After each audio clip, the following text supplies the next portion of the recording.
parce que c'est possible de demander la permission à l'artiste d'utiliser son œuvre et de lui dire voici comment est-ce qu'on veut utiliser son œuvre. S'il y a un consentement, oui, ça, il n'y a pas de problème. Au contraire, l'artiste est plus que satisfait.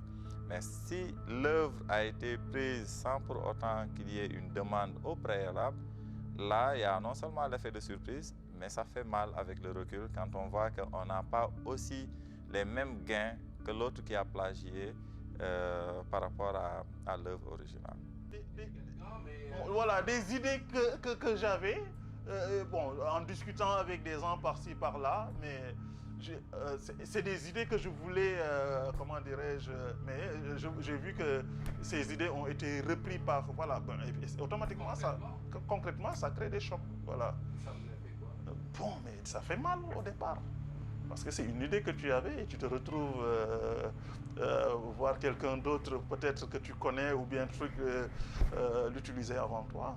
Parce que souvent, une idée nouvelle, que la personne souvent se glorifie. Ouais, j'ai été comment dirais-je, la première personne à faire ceci, la première personne à faire cela, ainsi de suite. Vous comprenez? C'est pour cela, bon, après, ça crée une certaine méfiance. On a tendance à tout verrouiller, quoi. Voilà. Cette peur-là, elle peut s'expliquer d'une façon ou de deux. La première, c'est surtout l'effort et l'énergie, le temps qui est dépensé en fait pour créer. Donc, c'est pas du tout bon aussi, c'est pas du tout bien, en tout cas de se lever, de prendre 1 mois, 2 mois, 3 mois, des années, voire même à créer quelque chose et se lever un beau jour, quelqu'un qui prend juste 1 seconde pour copier ça et que ça passe également. C'est pas bien vu en fait. Donc pour un créateur, bien évidemment, ça peut faire peur, ça peut frustrer, ça peut donner certains sentiments. Je pense que c'est tout à fait naturel d'avoir peur d'être plagié, du moment où on passe du temps, on met beaucoup d'énergie, de la sueur dans un travail, et de voir ce travail-là être palement copié. Je pense que c'est tout à fait naturel et normal d'avoir cette peur-là. Maintenant, je pense qu'il faudrait essayer d'analyser la chose de façon très, disons, de façon très simple, et se dire pourquoi nous sommes plagiés et comment faire pour nous protéger d'une certaine manière. Ou quand on est un artiste, comment faire pour se protéger de cette plagiat-là. Je ne pense pas que ça soit une question facile à gérer ou bien à trouver réponse. Et je me dis qu'il faudrait d'abord identifier et comprendre pourquoi on est plagié et c'est quoi le plagiat. Voilà. Pourquoi on est plagié? Je me dis que quand quelqu'un plagie un artiste, cela veut dire que ce que l'artiste a fait ou a produit d'une certaine manière a de la qualité.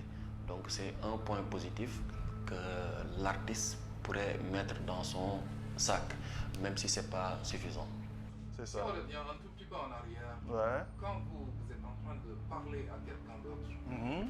à une connaissance, Ouais. et que vous partagez une idée qui Mhm. n'est jamais allée nulle part, Mhm. qui est juste là, Mhm. quand vous partagez votre idée, Mhm. elle est là, c'est une lumière tout de suite là, vous avez envie de partager cette lumière à quelqu'un. Qu'est-ce qui vous motive, qu'est-ce que vous faites partager justement cette idée? Bon, en fait, souvent c'est la confiance. Parce que moi, personnellement, je suis une personne qui aime partager. Bon, c'est vrai que... Pour vous, c'est très normal de C'est normal de partager. am na ñoo xamante ni bëgguñ en fait de nature bëgguñu partager quoi naturellement am na nit yoo xamante ni ci seen domaine ak ci seen lépp partager du seen affaire quoi mais am na ragal boo xamante ni am na ñoo xamante ni genre copier bu bëri bi moo tax ñu ragal a partager waaye copie bu bëri moo tax ñu ragal am na ñoo xamante ni en fait am na ñoo xam loo leen wax boo leen wanee ginnaaw ci projet boo leen wanee ginnaaw ñu préparer la même chose. C'est normal de partager parce que souvent, surtout quand on est passionné. Parce qu'en fait, c'est la passion qui fait souvent... voilà, parce que souvent, quand tu es passionné, quand tu rentres dans un cadre où, franchement, comment dirais-je, les idées concordent, mais automatiquement tu as tendance à échanger, quoi. Et souvent ce sont ces échanges-là qui font que des fois on te les vole ou bien voilà. Mais comme j'ai dit, personnellement, ce n'est pas véritablement la perspective que j'ai de la chose. Moi, je me dis aujourd'hui, Adidas, ils ont été N fois plagiés, ils continuent d'être plagiés, mais bon, ça reste Adidas, quoi. Des créateurs également, il en existe encore, qui sont plagiés 24 heures sur 24, mais quand il reste ces créateurs-là, leur marque reste intacte, leurs œuvres restent intactes et voilà, la vie continue. Donc je me dis que oui, il peut y avoir une certaine peur vu le temps, l'énergie, les efforts qui ont été fournis, mais quand même, voilà, je me dis qu'il n'y a pas de feu, quoi. Mais quand même, encore une fois, ça reste une conception personnelle. Après, c'est toujours très dur pour les artistes qui subissent ça, mais toujours est-il qu'il faut voir aussi des fois le bon côté des choses. Moi, je me dis, si les gens commencent à copier notre travail, c'est qu'il y a quelque chose d'intéressant également. Donc ça, c'est le bon côté. Si on voit le bon côté de la chose, c'est que si les gens nous copient, c'est qu'on les inspire quelque part. Et ça, pour un artiste aussi, ça peut être rassurant. Et de toute manière, en fait, moi, je me dis, une personne qui est créative, si la personne propose quelque chose, c'est qu'il y a aussi 10 millions de choses derrière qu'elle n'a pas proposées. Donc, il faut lâcher prise, évoluer, proposer d'autres choses et aller tourner une page, aller faire autre chose. Parce que de toute manière, les gens, il y en a qui seront là pour copier les autres, il y en a qui seront toujours là pour plagier. Ça, c'est concomitant et avec la création, ça ne va jamais changer, c'est ainsi, c'est comme ça. Donc l'idée aussi, c'est justement de produire les choses. Quand on a une idée, qu'on le met sur la place publique, qu'on produit, et ça aussi, ça stimule les artistes à être beaucoup plus rigoureux envers eux-mêmes, aussi à être dans la proposition. Parce que quand on pense à une chose et qu'on commence à en parler, aussi, c'est de notre responsabilité de produire l'œuvre pour que ça soit rendu public. De telle sorte que même si les autres s'en approprient, d'autres font le plagiat, tu auras en tout cas les arguments pour prouver que tu as la paternité ou la maternité de telle ou telle autre œuvre. Donc c'est un peu ça. Oui, il y a un choc émotionnel terrible pour l'artiste. Émotionnel peut faire des dégâts. Ben, des fois, on peut même se dire, OK, on ne va pas se limiter à tout simplement constater les faits, mais on va intenter une action en justice. Je prends l'exemple de Bob Marley. Aujourd'hui, prendre l'œuvre de Bob Marley plagiée, ben, c'est de s'exposer à des risques énormes parce qu'il y a tout un mécanisme qui a été mis en place pour permettre à ce que toute personne qui utilise l'œuvre de Bob Marley se voit aujourd'hui constater des faits. Et ça peut entraîner aujourd'hui l'artiste à aller porter plainte à la personne ou à l'autre artiste qui a plagié son œuvre. Ça peut pousser l'artiste à des dépressions parce que quand tu t'enfermes, on sait que l'artiste utilise la cervelle beaucoup, mais quand tu t'enfermes et que tu te dis, OK, je crée, mais les gens l'utilisent, etc. S'il n'y a pas un bon accompagnement psychologique, s'il n'y a pas un psychologue derrière qui l'accompagne, qui parle, avec qui il discute, etc., ben, il peut devenir fou et ça peut créer des dérives extraordinaires. À la limite même, l'abandon du métier carrément. Et ça, ce n'est pas le souhait. La création étant unique, c'est très difficile de plagier un artiste. Ou alors on devient un faussaire, et ça, c'est un autre problème. Un faussaire. Vous expliquez un peu plus ce faussaire et je te laisse. Qu'est-ce que tu veux dire par là? Quand je parle de ce concept de faussaire, c'est un terme qui présente des gens qui font des copies d'œuvres, tout simplement. Et en général, c'est des choses qu'on retrouve chez les grands peintres parce que justement leur œuvre a une valeur et dans ce marché de l'art, les faussaires produisent des copies de ces œuvres pour pouvoir les vendre au détriment de l'artiste. Donc là, on n'est plus dans cette question de plagiat, là on est vraiment dans de la copie et c'est des choses qui sont pénalement justifiables, entre guillemets. Je veux dire par là que on peut attaquer cette personne en justice, déposer une plainte. On est à un autre niveau. Le plagiat aussi, il y a des règles qui protègent les artistes et leurs œuvres. Donc, il y a tout un écosystème légal qui permet aux artistes de se protéger. J'invite tout un chacun à se renseigner. Et encore une fois, la production ne suffit pas, il faut connaître l'environnement, le marché dans lequel on évolue.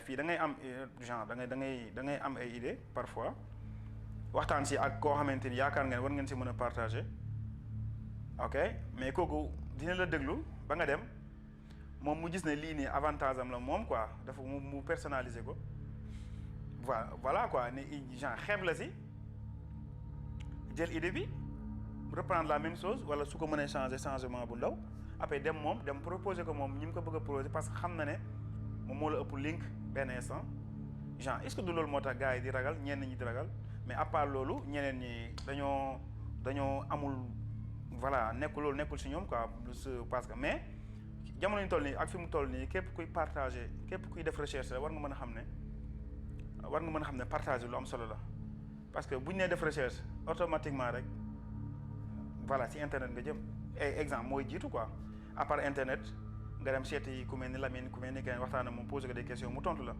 et pourtant loolu noonu partager la en fait da nga dem créer ji lien pour am loo jëlee foofu léegi benn instant war nga toog ba si yaa nga ne pourquoi man aussi pourquoi pas man ma partager quoi parce que benn instant def nga recherche un jour viendra dinañ dugg si say vidéo wala dugg si say affaire pour def recherche si yow pour ñi nga xam ne soxla nañ connaissance. N'empêche, j'ai fait énormément de recherches pour un peu comprendre certains trucs. Et ces recherches-là, je les ai faites sur le net. C'est-à-dire aujourd'hui, on peut tout trouver sur le net. Vous voyez, c'est-à-dire, c'est juste pour dire aux gars que de se mettre à jour. C'est-à-dire le management évolue parce qu'on est arrivé à un moment où il y a le management digital. C'est-à-dire aujourd'hui, un manager qui parvient à faire de telle sorte que son artiste gagne de l'argent même en dormant, parce qu'on est à cette ère actuellement. C'est-à-dire on peut faire un travail de telle sorte que même quand ton artiste se couche pour dormir la nuit, il parvient à gagner de l'argent. Et on est dans cette ère. Moi, j'ai trouvé l'idée maintenant de ne plus publier mes œuvres parce que, voilà, arrivé à un moment donné, tu travailles avec de grands galeristes. Donc, tu es déjà coté, tu as un nom, tu as peur de plus. Donc avec tous ces réseaux sociaux, moi je les fais quoi. Je peux publier une toile qui date de 5 ans, mais les nouveautés, je les peux. Voilà. Nous avons droit à une mutation extraordinaire. Tous les jours, on vit de nouvelles choses, il y a de nouvelles créations qui viennent. Donc si on ne suscite pas, si on ne développe pas ça, on a tendance à faire du plagiat. Le plagiat n'est rien d'autre que de reprendre les œuvres d'autrui et de les adapter à sa guise. Et des fois, cette adaptation-là, si ce n'est pas, disons, accepté par l'autre partie, c'est-à-dire le responsable de l'œuvre originale, ça peut créer des dégâts conséquents. En fait, damay dégg ne gars yi bu dee côté clip léegi genre dégg laa ci am mais je suis sûr que ne dañ koy def et puis c'est normal aussi mooy xool dara pour am idée loolu amul problème mais gars yi dañuy seetaani clip def la même chose que clip bi ñu seetaan même chose voilà loolu nag loolu bu fekkee ne loolu la ñuy wax sàcc idée en fait yow même bu fekkee nit ñi xamul ne da nga sàcc idée bi yow xam nga ne da ngaa sàcc idée bi waaw pour man loolu rek moo ci am solo quoi mooy yow li nga def da nga ko idée bi da nga ko copier à 100%. wala yow copier ko à 100% yow loolu xam nga ko quoi même bu gars yi gisul ban vidéo nga def vidéo bi foo ko jëlee sax yow xam nga sa bopp quoi te pour man bañ a nax sa bopp moo am solo quoi en fait dans la vie waaw bañ a nax sa bopp rek moo am solo parce que da nga parfois ñu koy wax rek kenn naxul kenn ku nekk sa bopp ngay nax quoi. Parfois tu te dis même mais cette personne là c'est quoi? C'est juste cette seule création qu'elle est en mesure de faire ou pas? Est-ce qu'elle est également en mesure de faire d'autres créations? Est-ce qu'elle est en mesure de produire de nouvelles choses? Tout ça, c'est des questions à se poser. Donc, à un moment donné, il faut être en mesure non seulement de transformer cette peur en énergie positive, mais également de savoir passer l'éponge et passer à autre chose. Donc, ça, c'est quand même ce que j'aurais conseillé à cette personne-là qui a peur de créer quelque chose et d'être plagié à un moment.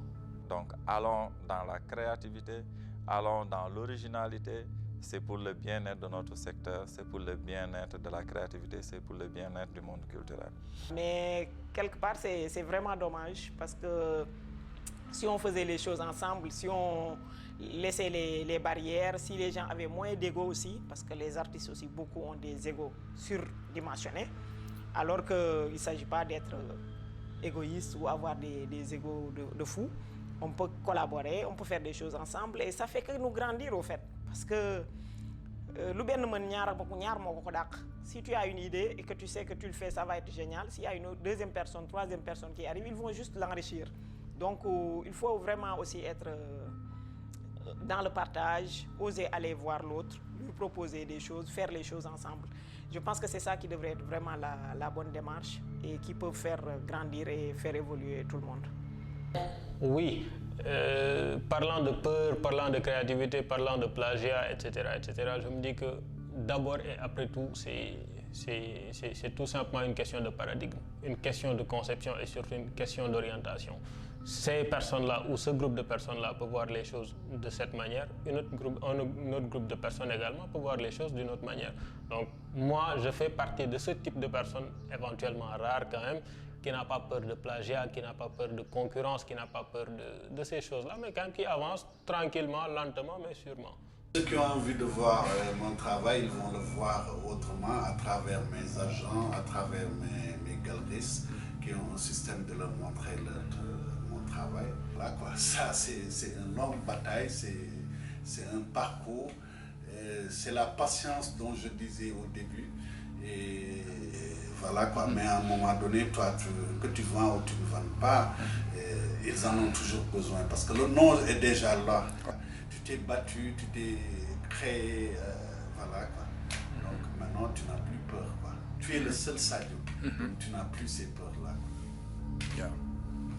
boo taamoo benn métier quoi waaw di ci def ay recherche di ci gëstu mu leer na lii sa passion la ah vraiment war nga def effort si domaine fi mu gën a compliqué war nga fa creuser parce que foofu ngay amee yow sa bopp quoi fi mu gën a métti fi ngay yaakaar ne yow munee woo fa wala boog voilà foofu il faut nga creuser pour jëlee fa dara parce que fa ngay amee sa yëfu bopp.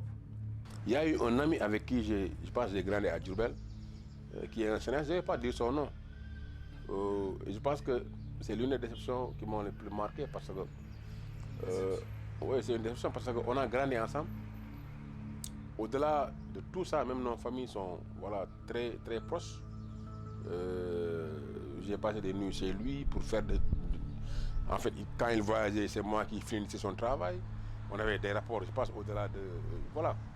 Lui aussi, il m'a aidé quand je voulais faire de la 3D, c'est lui qui me prêtait ses livres. Mais au départ, il ne croyait pas à ce que Canal a fait, parce qu'il a travaillé dans le projet. Mais quand je lui ai montré les preuves, et qu'il savait maintenant que Canal avait volé, il m'a dit que, bon, on ne chie pas là où on mange. C'est-à-dire, lui, il mange là-bas, donc il ne veut pas dire quelque chose, même si c'est que c'est vrai. Et c'est comme ça que je dis que moi, je suis dessus, en fait, des Africains qui n'ont pas le courage de dire que, oui, c'est vrai, on est des amis, on travaille, mais sur ce coup-là, vous avez merdé. Sur ce coup-là, vous avez plagié. Et si c'était un Français qui était à la place, mais il le dit, mais Mars, tu es mon ami, on travaille, mais je ne peux pas dire, je ne peux pas mentir. Ce qu'on me demande là, c'est vrai, ce que tu as fait là. Moi, je pense que tu as plagié. Il l'aurait dit. Je pense que ça aurait poussé Canal à adopter peut-être une attitude de collaboration pour enterrer cette histoire. Et c'est pas seulement lui, il y en a plusieurs. Moi, je connais des gens qui travaillent avec Kéou, tu vois, des gens avec qui j'avais des rapports, on avait travaillé, mais tous ces gens-là, ils ont gardé les séances. Des caméramans qui ont travaillé dans le projet et qui, à DSTV, étaient, je dirais, mes subalternes parce qu'on travaillait, on partageait, comment dirais-je, les gâteaux, tu vois, des gars qui venaient chercher du travail, tu vois, et tous ces gens-là ont gardé le silence. Pour vous dire, en fait, que moi, à travers cette histoire, comment je l'ai pris, c'est que je me suis rendu compte de comment est-ce que l'esclavage était possible. Que deux blancs puissent faire peur à autant de noirs pour qu'ils ferment les yeux juste parce qu'ils ont à manger. Pour qui demande, comment est-ce que nous, on a été plus nombreux gars ici et ils ont réussi à nous réduire en esclavage? C'est parce que juste, on n'est pas solidaires. On préfère pousser les autres.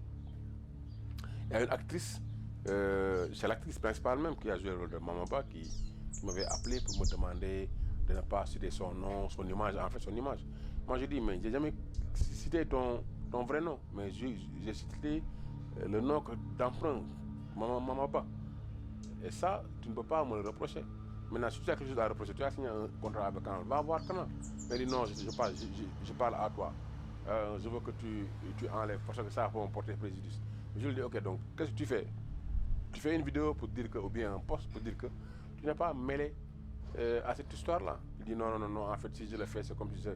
Mais je lui dis, mais maintenant, yo, mangayap quoi? En fait, toi, tu as peur de parler au gars là, et tu viens me parler. Ce que j'ai à faire, je le fais. Maintenant, si tu as signé un contrat avec Canal, moi, si j'utilise ton image à ta Canal, tu as peur de... Tu vois, donc ce sont des choses qui ont extraordinaire. Et pourtant, ces gens-là, vous les voyez, ils sont là, ils disent qu'ils sont en fait engagés, qu'ils sont en fait... Mais ils ont tous peur. C'est la peur là que je dis. Ils ont tous peur de perdre de petits privilèges. Et moi, je n'ai pas... Dieu merci, je n'ai pas cette peur-là. Parce que même si je me retrouve tout seul, je vis bien, tu vois, je fais mes œuvres. Et la preuve, on a fait après Domi Gaindé. Et quand on a fait Domi Gaindé, j'ai reçu un appel, mais c'était Canal. Mais ils ne savaient pas que c'était Mass. Ils ont dit que hey, l'histoire là, ça nous plaît, nous voulons en fait produire la deuxième saison et nous voulons aussi acheter la première saison. Je leur dis, mais c'est Mass Sec. C'est le gars qui a fait sa division ex Dakar. Après, ils ont dit, ils vont rappeler, ils n'ont pas rappelé.